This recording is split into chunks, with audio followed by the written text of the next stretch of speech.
Bismillahirrahmanirrahim. Assalamualaikum warahmatullahi wabarakatuh. Hamdan wa syukran lillah, wassalatu wassalamu ala rasulillah, amma ba'd. Hadirin wal hadirat, dimanapun anda berada, khususnya kelas 10 dan kelas 12 SMA plus Al-Aqsa. Insyaallah saya Ahmad Setiawan pada tahun ini diberikan kesempatan, diberikan amanah untuk mengajar mata pelajaran hadis di kelas 10 juga kelas 12 SMA plus Al-Aqsa. Pada mata pelajaran hadis ini kita akan mengkaji kitab Bulughul Maram. Sebelum kita bahas dan mengkaji kitab ini, tentunya dengan pembahasan yang berbeda di kelas 10 juga kelas 12, kita akan berkenalan dulu dengan kitab ini. Ada beberapa hal informasi yang perlu kita ketahui tentang kitab Bulughul Maram ini. Pada dasarnya, ketika kita akan mengkaji agama Islam, mempelajari agama Islam, bagaimana kita berislam, maka tentu kita perlu sumber yang jelas untuk mengetahui bagaimana hakikat kehidupan yang dinaungi oleh agama Islam. Sumber yang pertama yang disepakati oleh ulama tentu Al-Quranul Karim. Yang kedua adalah Al-Hadith atau Sunnah. Kemudian yang ketiga Al-Ijma'. Yang keempat adalah Al-Qiyas. Al-Qiyas. Di dalam sumber hukum yang kedua, itu akan ada banyak sekali ribuan hadis yang bisa kita pelajari dan menopang seluruh kehidupan aktivitas yang ada di dunia ini. Pada dasarnya, kitab Bulughul Maram ini merupakan kitab ringkas atau kitab yang sudah merangkum secara keseluruhan dari kitab-kitab hadis yang sudah ada, ditulis oleh Al-Hafidh Ibnu Hajar Al-Asqalani. Di dalam kitab ini terdapat pembahasan-pembahasan yang pokok. Yang pokok ada di dalam kaitannya dengan ibadah sehari-hari, juga kehidupan kita sehari-hari. Setelah kita mengetahui tentang informasi dari kitab Bulughul Maram ini, kita akan membahas tentang isi yang ada di dalam kitab Bulughul Maram. Sebagaimana yang telah kita ketahui bahwa penulis dari kitab Bulughul Maram ini adalah Al-Hafidh Ibnu Hajar Al-Asqalani.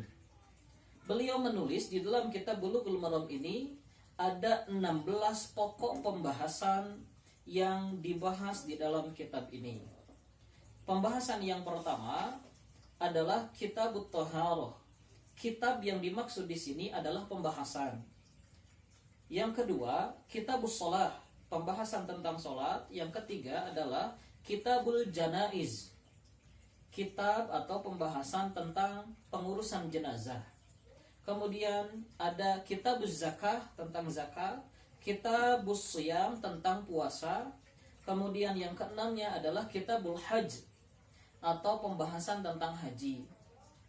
Kemudian yang selanjutnya, yang ketujuh adalah Kitabul Buyu'. Kitabul Buyu' membahas tentang jual beli.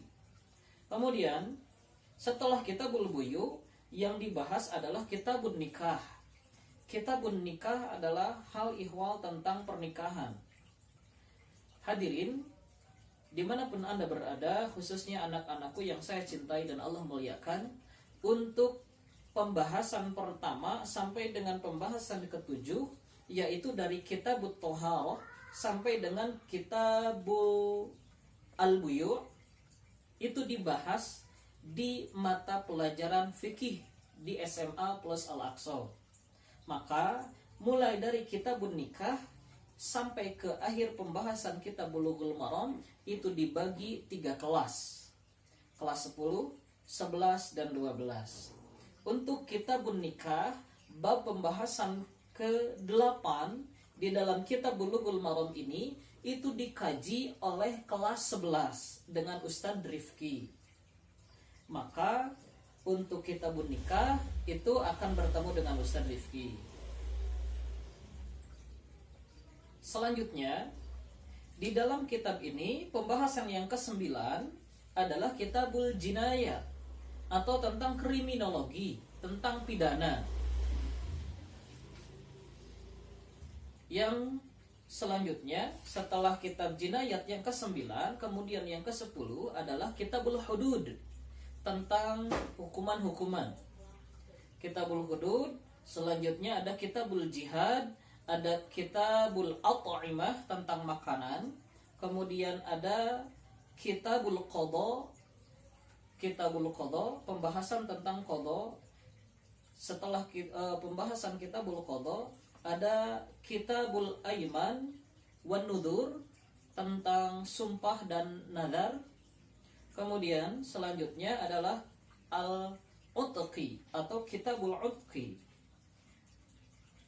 Yang terakhir di dalam pembahasan kitab ini adalah kitabul jami'. Kitabul jami' disebut atau kita terjemahkan dengan pembahasan lainnya. Pembahasan lainnya di sini akan dipelajari oleh kelas 10. Karena kitabul jami' adalah hal-hal yang umum yang biasa kita temui pada kehidupan kita sehari-hari. Maka kitabul jami' ini diperuntukkan khusus untuk kelas 10 yang baru mengenal kitab Bulughul Maram. Baik hadirin, anak-anakku yang saya cintai dan Allah muliakan, pembagian pelajaran hadis ini sebagaimana yang tadi sudah saya sampaikan, untuk kitabun nikah itu dipelajari oleh kelas 11. Kemudian dari kitabul jinayat sampai dengan kitabul utqi itu dipelajari oleh kelas 12. Maka sisanya yang terakhir kitabul jami yang paling krusial dan mudah untuk kita pahami dan pelajari, dipelajari oleh kelas 10. Itu saja untuk pertemuan kita yang pertama ini. Semoga kita senantiasa diberikan kesehatan oleh Allah Subhanahu wa taala sehingga kita bisa menuntut ilmu dengan tenang, dengan damai, sampai hati kita tentram. Juga mudah-mudahan menuntut ilmunya kita meskipun dari rumah, kita bisa diberikan ridho dan maghfirah oleh Allah Subhanahu wa taala. Amin ya Allah ya rabbal alamin. Cukup sekian yang dapat saya sampaikan tentang perkenalan singkat dengan kitab Bulughul Maram, juga isi secara ringkas kajian yang ada di dalam kitab Bulughul Maram karya Al-Hafidh Ibnu Hajar Al-Asqalani. Sampai bertemu pada pertemuan yang kedua selanjutnya. Mudah-mudahan kita diberkahi oleh Allah Subhanahu wa taala.